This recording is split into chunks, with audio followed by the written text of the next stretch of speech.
जय श्री कृष्ण। हर हर महादेव। श्री 16 सोमवार छिंदवाड़ा की 5वें दिवसीय कथा को गुरुदेव जी आगे बढ़ाते हुए कहते हैं, गणेश जी प्रथम स्थान पर आ गए और उनका विवाह करवा दिया गया। पार्वती जी शिव जी से कहती हैं, उस ब्राह्मण का कोढ़ का रोग ठीक हो गया व्रत करने से, तो मैं भी अपने पुत्र कार्तिकेय जी के लिए ये व्रत करूंगी। और उन्होंने 16 सोमवार का व्रत अपने पुत्र के लिए कर लिया।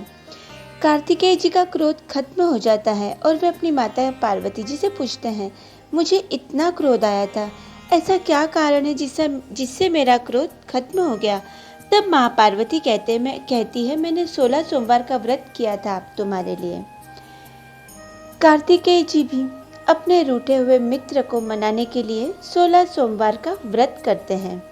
महाराज जी इस बात को दोहराते हुए कहते हैं कि कहीं भी 16 सोमवार के व्रत का उद्यापन हो रहा है, आप प्रसाद लेने जरूर जाना।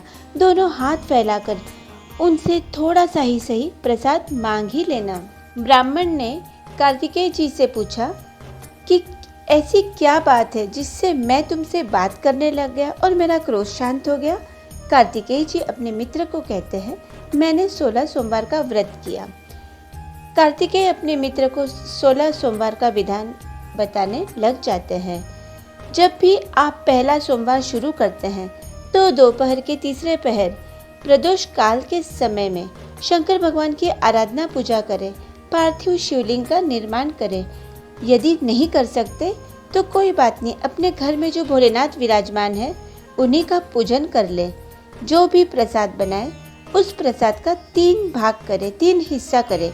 एक स्वयं के लिए, दूसरा भक्तों के लिए और तीसरा भगवान के लिए वो प्रसाद होना चाहिए।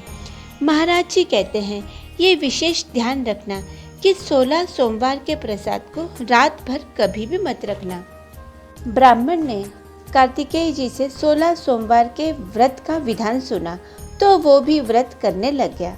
उसने भी व्रत प्रारंभ कर दिया। व्रत करते करते एक पराये गांव में पहुंच जाता है। वहां के राजा की कन्या का विवाह हो रहा था। राजा ने स्वयंवर रचा था कि हथनी के सूंड में माला दे दी थी। ये हथनी जिसके गले में माला पहनाएगी, राजन अपनी पुत्री का विवाह उसी के साथ कर देगा। आखिर ये हथनी कौन थी? राजा के नगर में हथनी के सूंड में माला दे दी गई। ये माला जिसे हथनी पहनाएगी उसी के साथ राजा अपनी बेटी का विवाह करवाएगा। पहले के लोग जो भी संकल्प ले लिया करते थे उसे पूरा जरूर करते थे। उसके पीछे भी एक बड़ी वजह हुआ करती थी।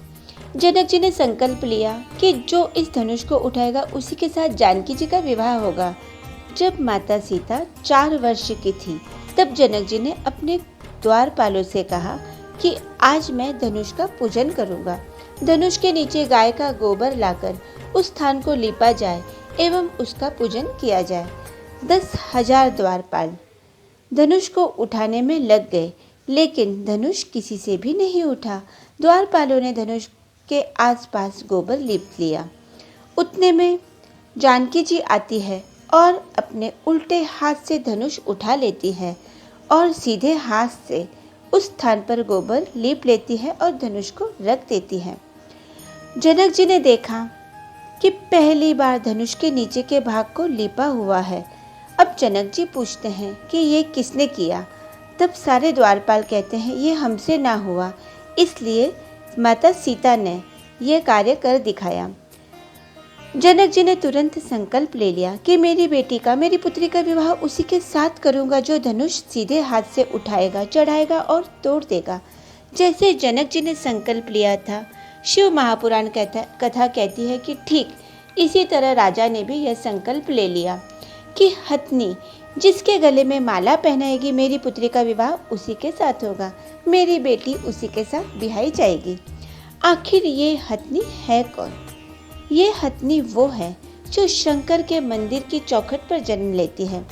इसकी हथनी माँ के प्राण छूट जाते हैं जब ये हथनी जन्म लेती है। एक व्यक्ति का नियम था, रोज मंदिर जाता और उस हथनी का ख्याल रखता था। धीरे धीरे हथनी बड़ी होने लग जाती है।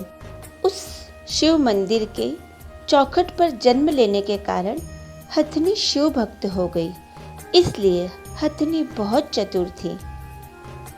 कार्तिकेय जी के मित्र जो ब्राह्मण हैं, उनके गले में हथनी माला पहना देती है और उनके साथ राजा अपनी बेटी का विवाह कर देते हैं।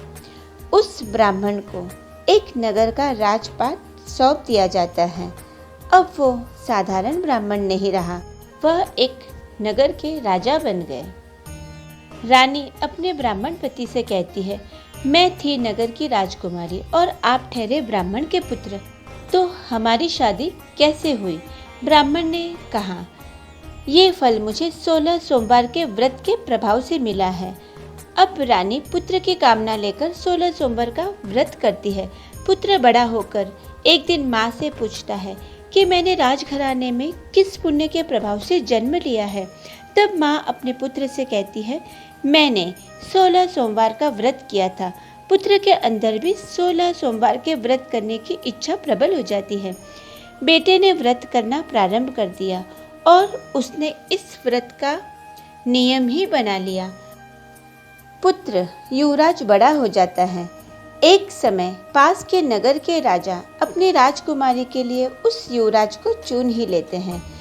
राजकुमार ने अपनी पुत्री का विवाह उस युवराज के साथ करवा दिया।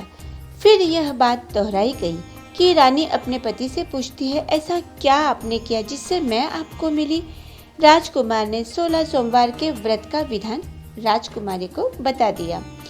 एक समय 16 सोमवार का कार्य था और पति ने अपनी पत्नी से कह दिया कि तुम मुझे पूजन सामग्री लाकर दे दो। रानी ने नौकरानी के हाथ पूजन का सामान भेज दिया। ऐसी आकाशवाणी हो जाती है कि तेरी रानी ने शिव का अपमान कर दिया है, भोलेनाथ का अपमान कर दिया है, उसे बाहर निकाल दिया जाए, उसे नगर से निकाल दिया जाए। रानी को निकाल दिया गया। उसकी खास वजह यह थी कि वो अपने पति को गलत साबित करके भगवान शिव का अपमान कर देती है। वह कहती है, मेरा पति ढोंगी है, बेवजह ही शिव की पूजा में लगा रहता है। बस यही एक मेन वजह थी कि उसे नगर से, उसे राजमहल से निकाल दिया गया। अब रानी की दुर्गति होने लग गई। जहाँ भी वह हाथ डालती सब अनर्थ ही अनर्थ हो जाता था। जहाँ भी यदि कोई वस्त्र में हाथ लगाती तो वो वस्त्र जलकर राख हो जाता। पानी में हाथ डालती तो उसमें कीड़े पड़ जाया करते थे। एक संत ने ऐसा होते हुए देख लिया और रानी से आखिर पूछ ही लिया कि तुम्हारे हाथ से इतना अनर्थ कैसे हो रहा है। उसने वजह बता दी कि मैंने अपनी सेविका के हाथ से पूजन सामग्री अपने पति के लिए भिजवा दी थी। तब संत कहते हैं, तुम झूठ बोल रही हो, किसी नौकरानी के हाथ से पूजन सामग्री भिजवाने से इतना दोष तो नहीं लग सकता, क्योंकि कोई भी इंसान यदि पूजन सामग्री ले जाता है तो इसका इतना बड़ा दोष तो नहीं है। कुछ और ही वजह है जिसके कारण तुम्हारे हाथ से इतना अनर्थ हो रहा है और यह मैं नित्य प्रतिदिन देख रहा हूँ। तब रानी ने कहा, मैंने अपने पति को ढोंगी समझकर उनकी पूजा का अपमान करके, वे भगवान भोलेनाथ की बहुत पूजा करते थे और मैंने भगवान शिव की निंदा कर दी, भोलेनाथ की निंदा कर दी थी। तब संत उस रानी को कहते हैं कि अब एक ही उपाय है जो तुम्हें ठीक कर देगा, तुम्हें यह करना ही होगा। तुम अपनी पत्नी की जगह 16 सोमवार का व्रत करो, भगवान का पूजन मन से करो। रानी ने ऐसा ही करना प्रारंभ कर दिया और वो सही हो गई। यहाँ उसके पति को उसकी याद आने लग जाती है और उसे राजमहल में पुनः बुलवा लिया जाता है। पिपलेश्वर महादेव सुगंधा और रेणुका को 16 सोमवार का विधान बताते हुए कहते हैं, जो मनुष्य, जो इंसान 16 सोमवार का व्रत करेगा उसके सब पाप दूर हो जाएंगे, उसके सब पाप भोलेनाथ हर लेंगे और उसका जीवन सफल हो जाएगा और उसे मोक्ष की प्राप्ति होगी। गुरुदेव ने हरतालिका तीज का भी बड़ा महत्व बताया है।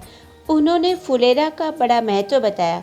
गुरुदेव कहते हैं, जहाँ जिस घर में फुलेरा बंधा हो, कम से कम 5 जगह जहाँ फुलेरा बंधा हो, हरतालिका तीज के अवसर पर उन फुलेरा का दर्शन कर लेना चाहिए। फुलेरा का दर्शन मात्र जीव कल्याण कर देता है। इस कथा में उन्होंने बिल्व पत्र का भी बहुत महत्व बताया है। उन्होंने कहा है, जो बेल पत्र यहाँ पंडाल से मिलती है उसे रोजाना वहीं पंडाल में ही खा लेना चाहिए। केवल विराम दिवस, केवल आखिरी दिन की कथा होने पर जो बिल्वपत्र मिलती है उसे ना खाते हुए लाल वस्त्र में रख लेना चाहिए। आज की कथा में पूज्य गुरुदेव ने स्कंद पुराण का एक प्रसंग बताया। एक बुढ़िया के यहाँ कोई संतान नहीं थी, यानी बेटे के यहाँ कोई संतान नहीं थी, कोई पोता पोती नहीं थी। वह बड़ी परेशान रहने लगी। सारे संतों को गाली देती, भगवान को गाली देती थी। द्वार पर यदि कोई भिक्षा मांगने आ भी गया तो उन्हें भगा दिया करती थी, उनसे बुरा व्यवहार करती थी। एक समय की बात है, बुढ़िया पोछा लगा रही थी, घर के आंगन में पोछा लगा रही थी। तब एक संत वहां भिक्षा मांगने आए। बुढ़िया ने गुस्से में, क्रोध में आकर पोछा उनके मुंह पर मार दिया। संत ने पोछे को धोकर, उसे सुखाकर, उसमें से एक चिंदी फाड़कर एक लंबी बाती तैयार कर ली और उस बाती का दीपक प्रज्वलित करके बुढ़िया के झोंपड़े में जप करने लग गए। वह बस केवल उजाला करना चाहते थे। और उस दिन शिवरात्रि का दिन था। झोंपड़ी के अंदर शिवलिंग था। संत उसी जगह पर बैठकर जप करने लग जाते हैं। उतने में ही भोलेनाथ संत से कहते हैं कि आपने उस स्त्री के दिए हुए पोछे से दीपक के अंदर की बाती का निर्माण किया है। पोछे को कई जगह पर पोता भी कहते हैं। आपने चिंदी निकालकर बाती बनाकर दिया प्रज्वलित किया है और मेरे सामने प्रकाश कर दिया है। आज मैं इस चीज से प्रसन्न हुआ हूँ। उस बुढ़िया के द्वारा ये पोछा आपको प्राप्त हुआ और आपने चिंदी फाड़कर दिया प्रज्वलित कर दिया। ये पोछा आपने बुढ़िया को दिया है, इसलिए अब मैं प्रसन्न होकर उस बुढ़िया के यहाँ पोता दे देता हूँ। तभी गुरुजी यहाँ कहते हैं, जो भी पशुपतिनाथ का व्रत करते हैं, जो भी इंसान मनुष्य पशुपतिनाथ का व्रत करते हैं, उन्हें एक बात का विशेष ध्यान रखना चाहिए। विशेष यानी विशेष ध्यान रखना चाहिए। उन्हें अपने स्वयं के हाथ से ही पूजन की पूरी तैयारी करनी चाहिए। प्रसाद भी खुद ही को बनाना चाहिए और दिए में लगने वाली बाती भी स्वयं ही बनाएं। कपास लाकर स्वयं अपने हाथों से दिए की बाती बनाएं और पूजन करें। महाराज जी ने पशुपतिनाथ के व्रत का यानी पूजा का विशेष महत्व बताया। उन्होंने ये बताया कि जो भी व्यक्ति इस पूजन को करता है उसे स्वयं अपने हाथों से प्रसाद बनाना चाहिए और स्वयं अपने हाथों से दिए के अंदर की बाती बनाना चाहिए। तो यह था हमारे गुरुदेव के श्रीमुख से 16 सोमवार के व्रत का विधान। आज की कथा को यही समाप्त करते हुए आप सभी से हर हर महादेव। अगली कथा में आप सभी से जल्दी ही मुलाकात होगी। जब तक के लिए आप अपना ख्याल रखें, स्वस्थ रहे, मस्त रहे। सनातन धर्म की जय।